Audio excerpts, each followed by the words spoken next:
제가 생각했을 때 진짜 이거는 웬만하면 안 걸리는 게 좋다. 제일 치명적인 건가? 뭐죠? 증상을 가장 많이 일으키는 성매개 질환인데 헤르페스입니다. 저 뭔지 압니다. 네, 입에 입술 네, 옆에 부르터가지고 뭔가 간질간질하다가 뭐가 이렇게 물집 같은 거 생기고 네. 어린이 때 맞아요. 경험했던 분들이 많을 거예요. 입술 같은 경우는 우리가 어린이 때 갖고 있는 경우가 어른들이 내가 헤르페스가 있는 상태에서 아유 이쁘다 하고 뽀뽀했다가 옮겨주는 경우가 많은 거예요. 그 균이 똑같은 균이라는 거죠. 네, 1형, 2형 얘기 들어보셨을 거예요. 중요하지 않습니다. 그냥 얘네 이름일 뿐이고요. 여기에도 다 생길 수 있고요. 외음부에도 둘 다 생길 수 있어요. 그러니까 그냥 단순하게 이렇게 생각하시면 돼요. 성 접촉이든 입술 접촉이든 병변이 있는 부위가 점막에 닿으면 옮는다 라고 생각하시면 돼요. 그래서 처음에 수포가 되고 궤양이 되는데 수포가 생기면 간질간질해요. 엄청 간질간질하다가 나중에 이렇게 궤양을 만들거든요. 그러면 따갑습니다.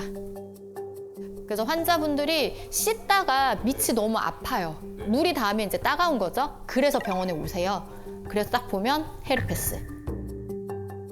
선생님, 제가 알기로는 이 헤르페스는 완치가 안 된다. 네, 맞아요. 한 번 걸리게 되면 신경절에 살아요. 신경절에 살아서 내가 면역력이 떨어질 때마다 기어 나와서 그 병변을 만드는데 우리가 항바이러스제를 복용을 하죠. 그럼 밖에 있는 바이러스는 죽어요. 그래서 그 병변은 없어지는데 신경절에 있는 바이러스는 안 죽어요. 그럼 어떻게 그 바이러스를 죽이는 방법이 없습니다. 그럼 갖고 평생 사는 거예요? 평생 사는 거예요. 그래서 제가 안 걸리는 게 좋다라고 말씀을 드렸던 거고. 근데 증상이 밖으로 막 포진이 생기지 않았으면 전염성은 없는 거잖아요. 복균하고 있어도. 그거에 대해서 무증상 흘림이라는 게 있는데 그것도 아니네. 그것도 옮겨요. 네. 증상이 없고 밖에서 봤을 때 멀쩡한데도 전염이 되는 경우가 있거든요. 근데 사실 이거를 잘 살펴보면 전조 증상이 있어요. 처음에 수포가 되기 전에 바이러스들이 이제 여기 깔려 있잖아요. 근데 아직 수포는 안 생겨서 육아는 정상이에요. 하지만 이때 본인은 뭔가 그 부위가 뻐근하고 약간 근육통처럼 뭔가 거기 살이 아파요. 뭐 여기 팬티 라인 있는 이런 림프가 아프다던가 혹은 그쪽 다리가 저린 사람도 있고 사람마다 되게 달라요. 그래서 이런 전조 증상이 있을 때도 관계를 하지 않으시는 게 좋고 전조 증상이 있거나 수포 단계일 때 약을 먹으면 확 없어집니다. 아예 그럼 빨리 초기 진압이 중요하네요. 네, 그러고 궤양이 됐을 때는 약을 아무리 먹어도 상처 자체가 피크를 찍고 회복하는 시간이 걸리기 때문에 그때 약이 별로 효과가 없어요. 그래서 자주 재발하는 분들은 그래서 아예 약을 드려요. 갖고 계세요. 그러고 전조 증상이 있을 때 긴가민가 해도 그냥 드세요. 아니어도 상관없으니까 그냥 드세요. 그렇게 해서 말씀드려요. 이렇게 들으니까 선생님 그 미팅 때 하셨던 그 질문이 저 마지막 성병 검사 언제 해보셨어요? 이제는 필수적으로 서로에게 해야 되는 새로운 문화로 좀 자리를 잡아야겠네요. 그렇죠. 이게 계속 살펴볼 수가 없잖아요. 오히려 빨리 물어보는 게 더 좋네요. 그렇죠. 그 올마도 네가 말한 게 이거였구나. 아프네. 약간 요렇게. 그래서 제가 항상 환자분들한테도 말씀드리는 게 성관계를 하는 게 쾌락만 쫓지 말아라. 쾌락만 쫓았을 때 이런 병에 걸리면 너무 속상하고 억울하고 현타가 오고 그렇게 되는 네. 거죠. 그래서 내가 한 행위에 책임을 질 수 있는 마음가짐도 성관계에 되게 중요하다. 그리고 흔히들 오해하시는 게 질염 막 이런 게 있다? 이런 분들은 오히려 성관계 질환이 아닙니다. 그냥 혼자 걸리는 게 많아요. 증상을 일으키는 질염은 사실 크게 두 개가 있어요. 사실 거의 이 두 개밖에 없어요. 하나는 세균성 질증이라고 해서 가디넬라 베지날리스라는 균에 의해서 걸립니다. 이 균이 질에 원래 살고 있는 균이에요. 그런데 원래는 좋은 균이 많고 잡균들이 그냥 이렇게 꾸질꾸질하게 있는데 얘들이 확 늘어난 거죠. 얘들이 확 증식하고 좋은 균이 밀려 나온 거예요. 이렇게 되면은 질내 환경이 완전히 바뀌게 되거든요. 그렇게 되면 증상이 냄새가 엄청 나요. 원래 우리 냉은 냄새가 안 나요. 원래 냄새가 안 나는 게 정상이에요. 냄새가 난다? 그럼 병원에 가셔야 돼요. 그리고 노란색 냉이 나옵니다. 이 두 가지 증상이 세균성 질증이고 질내 밸런스가 깨져서 생긴 거다. 그러니까 내가 뭐 어떤 균이 들어오거나 뭘 잘못해서 생기는 건 아니고 면역력이 떨어지거나 그냥 이 안에서의 밸런스가 그냥 붕괴된 것 뿐이기 때문에 병원에서 항생제를 먹으면 다시 원래 밸런스로 돌아가게 됩니다. 근데 이걸 안 하잖아요. 그냥 계속 이 상태로 있어요. 원래대로 돌아가지 않아요. 그럼 계속 냄새가 나는 거죠. 근데 한 달에 한 번 그 생리 주기가 끝날 때쯤에는 약간 그런 증상들이 좀 있잖아요. 그래가지고 안에 씻어내는 막 세정제 막 이런 거 요즘에 질 안 세척 네, 말씀하시는 쫙, 거죠. 네. 그런 걸로 셀프 관리를 하는 건 안 될까요? 그 생리 끝물은 사실 피 때문에 나는 냄새예요. 피가 질 안에 소량 고여서 산화가 되다 보니까 균들하고 섞이면서 냄새가 좀 날 수 있는 거거든요. 그럴 때 그 냄새는 되게 예민하신 분들은 본인은 맡아요. 그게 싫다면 안쪽을 그렇게 세척해내는 거는 나쁜 방법은 아닌데 근데 자꾸 사용하면 정상적으로 잘 있는데 뭐가 들어와서 흐트러뜨리는 거거든요. 그래서 평소에 사용하는 거는 완전 비추입니다. 그 두 번째, 칸디다 질염이라고 있어요. 쉽게 곰팡이라고 많이 말을 하기도 하고요. 정확하게 진균 감염인데요. 인터넷에 찾아보시면 치즈 덩어리 같은 분비물이 나오는 게 특징입니다 라고 되어 있는데 실제 임상에서 보면 치즈 덩어리 같은 분비물이라기보다는 녹색이나 물 같은 냉이 속옷이 젖을 만큼 나오거나 약간 노란색의 납작한 그런 덩어리 같은 분비물이 나오는 게 칸디다 질염. 그리고 이게 나오면서 질 입구가 엄청 가려워요.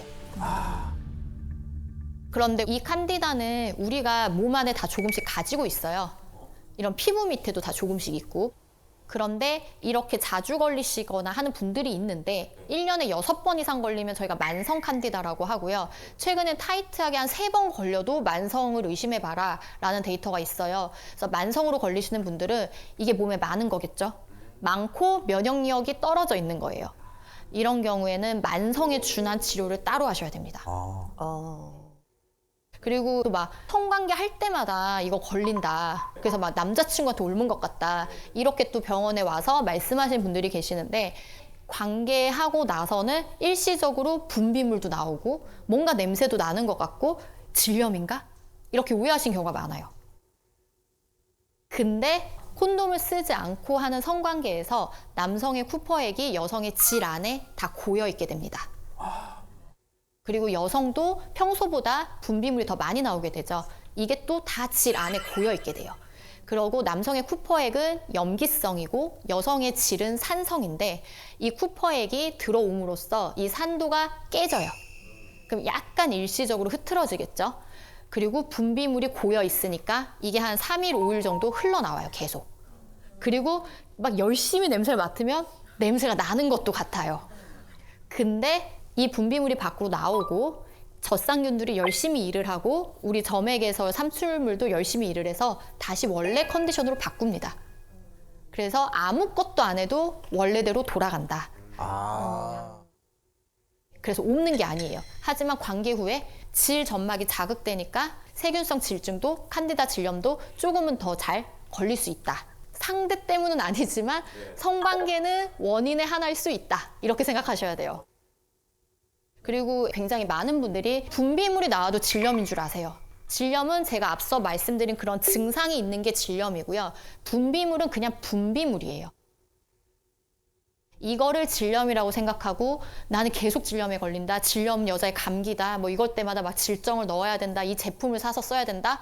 뭐 질 안에 넣고 뭐 밖에 따르고 뭐 별게 많은데 그런 제품들을 저는 사실 선호하진 않는 편이에요. 이건 뭐 사람마다 다 다르니까.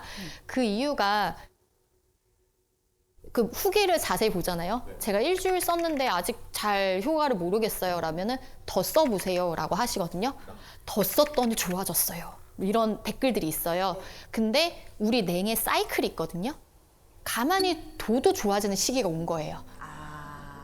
우리 냉은 배란기 때 투명하고 콧물같이 그런 찐득한 냉이 나와요. 콧물 같은 냉이 일주일 정도 나오고요. 그 다음 일주일은 약간 하얗고 몽글몽글한 냉이 나와요. 그리고 그 다음 일주일에 생리를 하고요. 그 다음 일주일에 뽀송뽀송해요. 그리고 다시 콧물. 몽글몽글, 생리, 뽀송. 이 사이클이 돌고, 근데 이 정도의 차이는 사람마다 좀 있고 내 컨디션에 따라서 또 매달 달라요. 그래서 사실 질 안에 뭔가를 하는 거는 굳이 할 필요는 없고요. 왜냐면 질 안에서 아이들이 열심히 활동을 해요. 깨끗하게 유지하려고, 위산처럼. 대부분의 것은 우리 몸은 알아서 잘 자정작용을 한다. 이렇게 생각을 하시면 될 것 같아요. 말씀드릴 내용은 콘돔. 아, 진짜 가장 많이 사용하잖아요. 그렇죠. 대중적인 가장 대중적인 대중적이죠. 게 콘돔이죠. 그런데 콘돔에 대한 사람들의 오해가 있어요. 콘돔을 사용하면 거의 100% 피임이 되는 줄 아세요? 그쵸? 다 막아주니까. 콘돔은 성병 예방에는 가장 좋은 방법이고 콘돔 말고는 성관계에서 성병을 예방할 수 있는 게 없어요. 근데 콘돔을 사용했을 때 그냥 대충 썼을 때 실패율이 18%입니다. 생각보다 높죠? 그리고 타이트하게 진짜 되게 열심히 썼어. 찢어진 건 없는지 막 이렇게 확인을 하고 썼는데도 실패하는 확률이 2%예요. 나 콘돔 했으니까 절대 임신 안 돼. 이게 아니거든요. 콘돔을 쓰실 때 잘 알고 계셔야 되는 게 두 가지가 있는데 내가 사정을 했으면 바로 빼셔야 됩니다. 발기가 풀리기 전에 잘 꺼내야 새거나 빠지는 경우가 없고요. 그리고 나는 안전하게 해야지. 그러고 콘돔을 2겹을 끼거나 그런 분들이 있거든요. 2개. 2개를 끼면 마찰력 때문에 찢어질 수가 있어요. 오히려 더 위험하거든요. 그래서 콘돔은 꼭 하나만 사용을 하셔야 돼요. 그리고 콘돔의 유통기한 있는 걸 모르시는 분들이 생각보다 많더라고요. 몰랐는데? 제품마다 다르긴 한데 보통 한 3년에서 5년 정도고 이렇게 표기가 되거든요. 이거를 확인을 하시고 사용을 하시고 이 날짜가 지났으면 버려야 돼요. 그런 경우는 정말 찢어질 수 있어요. 아, 삭는구나. 그쵸. 이런 피임 방법은 여러 가지 오늘 설명을 드렸는데 이거를 내가 못할 때가 있잖아요. 후에 발견했는데 콘돔이 찢어져 있었거나 뭐 여러 가지 이유가 있을 수 있어요. 이럴 때 우리가 그나마 할 수 있는 최후의 보류가 사후 피임약이죠. 네. 약간 사후 피임약이 이름도 좀 무섭잖아요. 네, 뭔가 네. 죽을 사 죽고 같고 나서. 인터넷에 봐도 거의 사약같이 써놨어요. 단어가 이거를 먹으면 막 이렇게. 네, 어감이 무서워서. 네, 그리고 이걸 한번 복용하신 분들이 막 저한테 이만큼 DM을 보냅니다. 선생님, 제가 이걸 먹었는데 이제 저는 앞으로 임신이 안 되고요. 저는 이제 앞으로 큰일 났고 나중에 평생 동안 저는 이걸 몇 번을 더 먹을 수 있을까요? 막 이렇게 오는데 그 정도의 약은 아니고요. 내가 나중에 임신을 함으로써 이루어지는 그 이후의 일들 이런 걸 생각을 했을 때 원하지 않는다면 사후 피임약 드시는 거를 망설이지 않으셨으면 좋겠고요. 사후 피임약은 72시간 이내에 먹는 약이 있고 120시간 이내에 먹는 약이 있어요. 2가지 종류가 있어요. 그래서 배란기 전이라면 72시간, 후라면 120시간짜리를 말씀드리는데 한 번만 먹으면 돼요. 딱 한 번만 먹으면은 피임 성공률이 거의 99%까지 올라가기 때문에 바로 복용을 하시면 되고 주의하셔야 될 거는 한 사이클에 한 번만 드셔야 됩니다. 내가 오늘 먹었어요. 이틀 뒤도 가임기인데 또 이런 일이 생겼어. 그때 사후 피임약은 효과가 거의 없다고 생각하시면 돼요. 아주 낮거든요.